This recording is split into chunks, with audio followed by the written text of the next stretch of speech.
We are back now at 8:12 on your Wednesday morning, and the mental health crisis among young people is an emergency. Those are the words that Dr. Vivek Murthy, the U.S. Surgeon General, wrote in a New York Times op-ed earlier this year. And he says social media has emerged as an important contributor, saying that kids and teens who use it more than 3 hours a day face double the risk of anxiety and depression symptoms.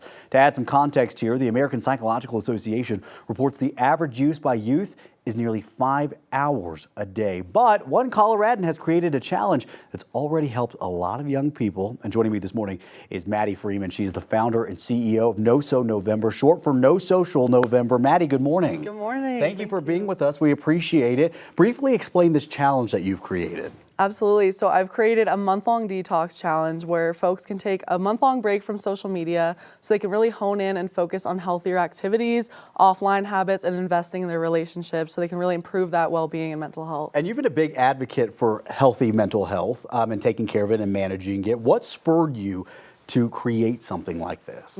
So I saw drastic negative impacts of the overuse of social media and other addictive technology apps on my community, but also on myself. I used to spend around 10 hours a day on my phone, and most of that time was being spent on social media platforms, and it had a very negative impact on my mental health and my ability to cope with mental health stressors.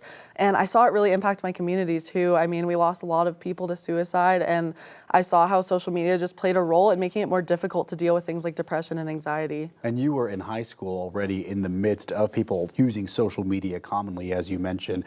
Sadly, you saw some of your classmates die to suicide. Thank you for creating something like this. I'm just wondering, because you've been saying that you think it's actually more relevant this year.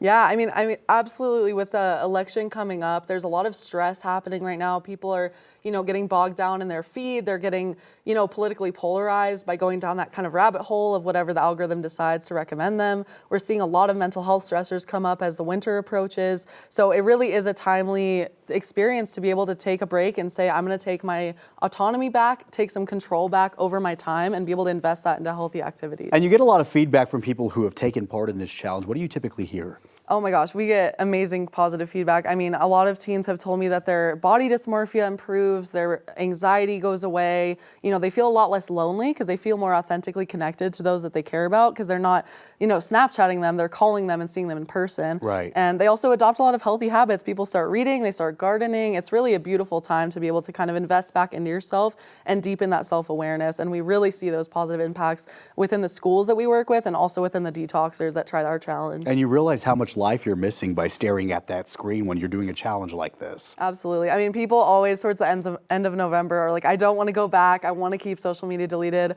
Almost 60% of our participants actually extend their detox into December because how good they feel during that month. So okay. So for people that like exactly what you're saying, how can they join this challenge? Absolutely. So if you go to nosonovember.org, you can go and join the challenge, pledge to do the detox. We have 3 different levels of participation. So you don't have to do a full month, but it's helpful to just take that mindful break. And if you can't entirely take off social media, there's a way to do kind of a half challenge.